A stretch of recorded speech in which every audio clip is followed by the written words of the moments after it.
Hey healthy lovers, how are you guys doing? And if you're just joining us here for the first time, please subscribe to our YouTube channel. Yes guys, so we have a goal to reach 100,000 YouTube subscribers, so please help us reach that goal by subscribing and also sharing to your friends and family to subscribe to our channel. And we're hoping that by the time this video drops, we would have hit 40,000 subscribers. 40K. So thank you guys for 40K and let's continue on this journey. Let's do it. Today's video is about the secret to our successful marriage and how we've made our marriage work for us so far and how you can too. So our usual disclaimer, what has worked for us in our marriage may not work for anyone else, but these are the secret ingredients that we've put into the stew called our marriage.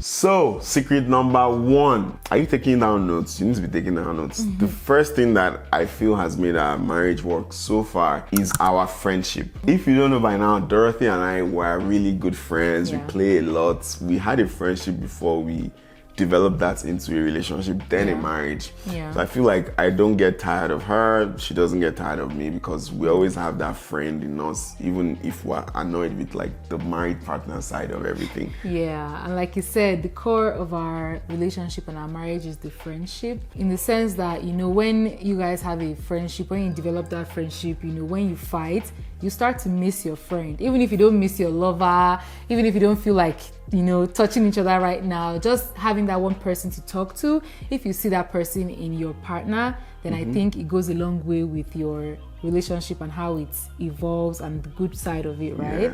So I think we're best of friends. I think so. We've been best of friends for a very long time. Yeah, I think the test of that friendship was when we were locked up together in the lockdown during the pandemic. We didn't like strangle each other. We didn't get tired. It wasn't like, hey, who is this new person living in my space? Like, it was just really sorry. We're like, next day, okay, what are we doing today? Next day, what's up? What's next? Next day, you know, like everything just, we actually did enjoy the pandemic. I think that was one of the best times of our lives, of our relationship, because we really bonded.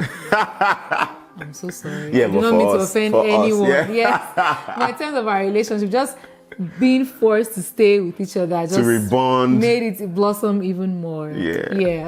All right guys, for the second thing, and we don't even care if you judge us, but this is something that has worked for us. This is something that we have seen has made our relationship even better. And let me tell you what it is. What? Money. Make money before you love.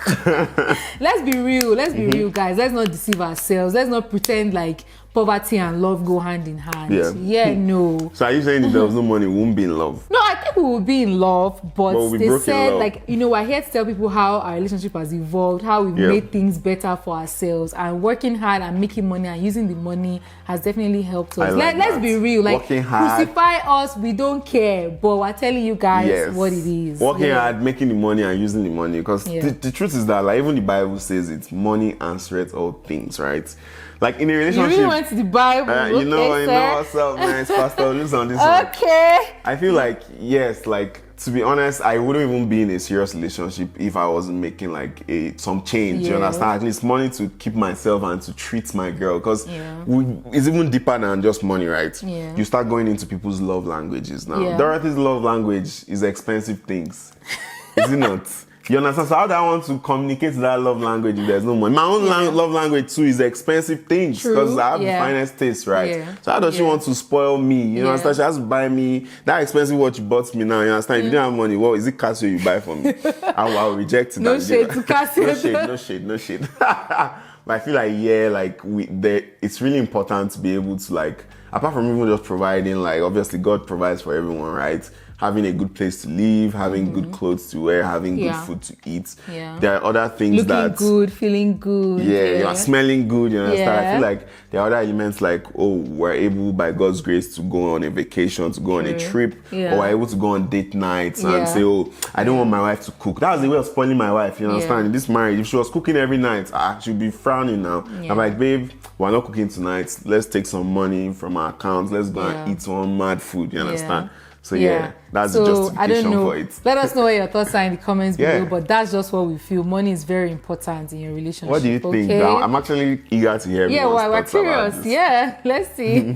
All right, so the number 3 thing that has made our marriage successful so far, I would say, is our togetherness. We are pretty much aligned and we pretty much do everything together. Now, I know that might not work for a lot of couples. I've had discussions with people where they're like, I can't do everything with my partner. I can't be with my partner for 24 hours. Like, that I'll just be tired of them and all of that. But I feel for us, that's something that has always strengthened our bond. Like, we're aligned, we go to the gym together, we cook together, we do even the littlest things like chores in the house. We do them at the same time together. What else do? We shop together. We're just like up and up to do everything together. Like, we work together. We even work together. Well. There's so many things that we do together. And honestly, it's all about the little things, right? Like, you may not think that they matter, but I think they do. Like he said, like, if he wants to go shopping, even if I didn't plan to go shopping, I'm like, okay, let's just go. You know, because honestly, like, those clothes that he wears, I'm going to be the judge of them and say this outfit is good or not. So I'm like, we might as well just do this together, and I'll say, okay, this is cool. I think you should buy this. I think you shouldn't buy this. You can like same for him. Like, even, you know, I'm like, okay, I think we should mop the house, or we should sweep the house, or we should do the house chores. Like,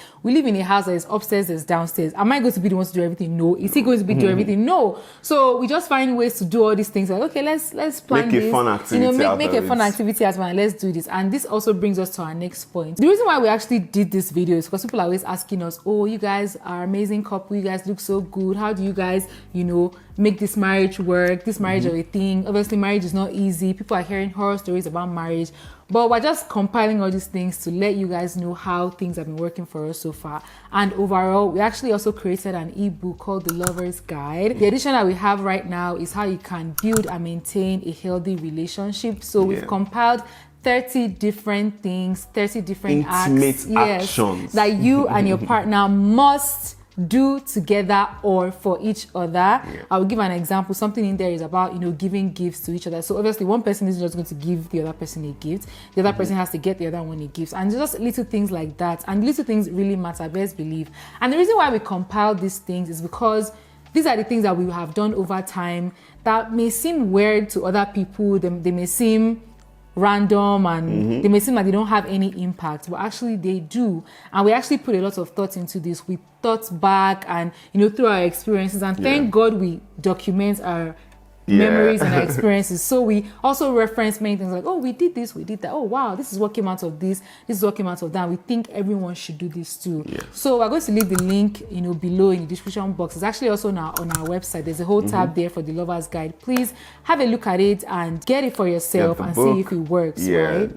Adding to that, these are 30 intimate actions or activities that you and your partner should do. They're from curated experiences. So we have done each of these activities and we're still doing them over and over again. It's going to be very fun, so I would encourage you to get the book. Yes, guys. And then one more thing, we're actually hoping that we can make a little hashtag Lover's Guide challenge out of this.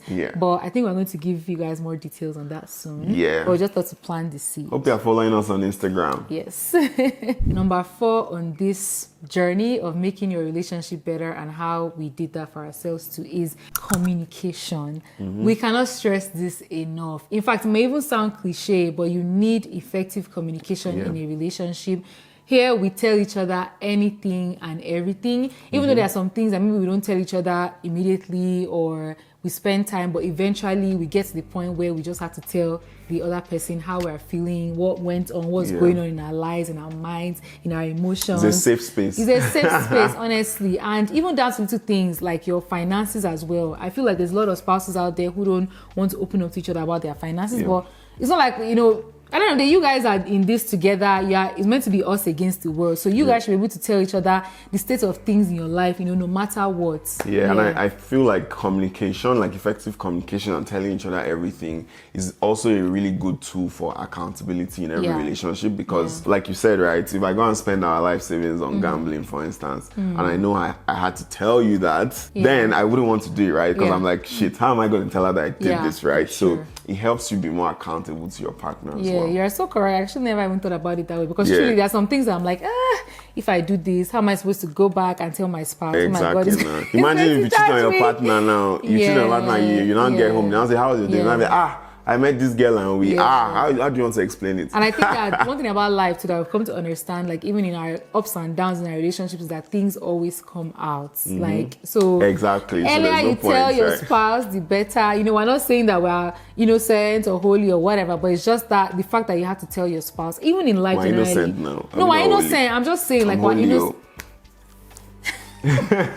We're innocent, but we're just saying that, like, just tell your spouse. You're only delaying the stress and the drama. Just tell your spouse. Open up to, but even just tell your spouse. Even outside of all of that, honestly, I feel like just in daily life, we should be able to, you know, come home after work, for instance, and give your spouse all the gist of what went down. Yeah, there was a time Dorothy was sneaking snacks and hiding it in the room away from me. And I eventually cut the snacks. I never did that. What's wrong with you? Just tell your spouse. No, back to what I was saying, please. So, for instance, like your work day, you can come and gist your spouse everything, you know, or like, you know, if you went out today and your spouse was in there, just come there. Like, it's just a safe space, like you said. You should be able to tell them everything without... No holds barred. How do you say that in?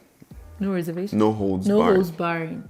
Barred. Barred. I have to go and Google this English. This English thing is difficult. So I don't know how it's not. All right. So number 5, but not the least in any way, is mutual respect and zero ego. I feel like for us, right, we respect each other. We definitely adore each other. Like we know what ticks each other off. Yeah. We know where to draw the line, even though there's really no line, right?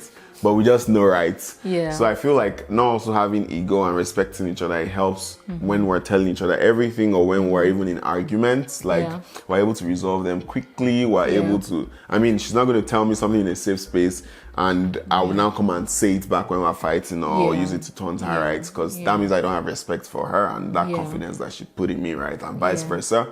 So I feel like having no ego and respecting that person also has helped us come a long way in terms of our relationship. Because I feel like a lot of people have ego. They're like, they don't make up immediately when they have arguments, or they hold on to things, and that is like a recipe for disaster on the long run. Yeah, and I'll just add to it. I don't mean to step on anybody's toes, but I'll just say that. Why are you stepping on my toes, Dorothy? I'm not stepping on your toes, but I'll just say that being in the kind of relationship that we have, like for instance, you're older than me, and then you are the man of the house, and I see you as the leader of this family. I see you as the leader king of the uncultured clan. Oh my God! Look at this person I'm seeing as leader. What is this? So I see you as you said the king. That's where you stopped. King. Continue from there. As the king. And what again do you see me as? Oh, shut up. As a woman, I have no problem with seeing my husband as the head of the home, because in turn, he's going to take care of me, right? At the end of the day, he knows that it's his responsibility to bring money to this family, to take care of us, to find us a home. Same way, I also have my responsibilities as a woman. So it's not a competition between both of us. We both give each other that due respect, and we know whose roles, we know how we split the roles in this family. But coming out of that, I think I'm just going to give a bonus point. Is that please don't allow external forces into your relationship. You know, especially when you are married. You like witches and wizards. What's external? Will you let me land?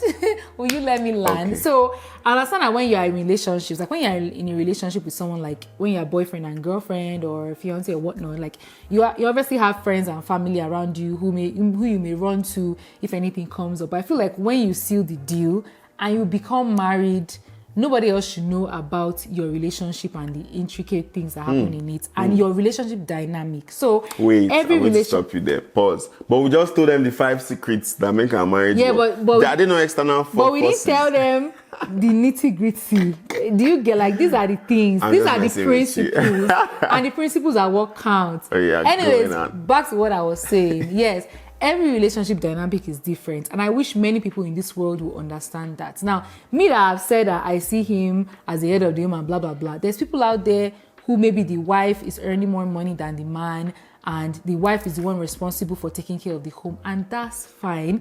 Then the man should start seeing the woman as the head of the home, as the king. Yes, and that's okay. There's nothing wrong with that. But the issue lies in where you start to bring external people into your relation. Do not start saying things like, how can you? Oh my God, your wife is the one paying the bills. Oh my God, as a man, impossible. Not knowing how you guys arrived there, not knowing that you guys are okay with it. So just try not to allow external forces into your marriage. I'm going to write this. How old am I? I'm not even in my 30s yet, but I feel like know what's up. We know what's up, and I feel like these are the principles I'm just going to try to live by. You know, I feel like a 70-year-old will probably tell you the same thing. Yeah, I know so, Dorothy. I'm still, but we're still learning. Don't forget, we're still learning. We're still, carving ourselves through life. But yeah, that was my bonus. I feel like respect your own, decide your own dynamic, and stand by it against all odds. And it's all us against the world, baby. Yes. J and B. Period. Over.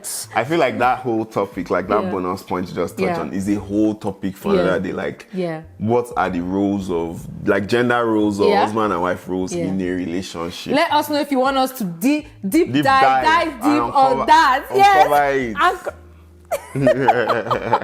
All right, OT lovers, so that was our take on the 5 secrets that have made our marriage prosperous so far. Obviously, there's one part that I've never mentioned. It's God. It's only God, because everything revolves around God. All those tips, right? Want to hear your thoughts as well on what has made your marriage or your relationship work, or if you have any ideas of what you would do to make yours work. Please drop them in the comment section below. Yes, guys, I just want to thank you for watching our video and staying to the end. We're also going to leave the link to our lover's guide down below in the description box. And please make sure you like this video, comment like he said, and share. And also don't forget to subscribe. Hit that notification bell, and we'll see you guys in our next video. Bye.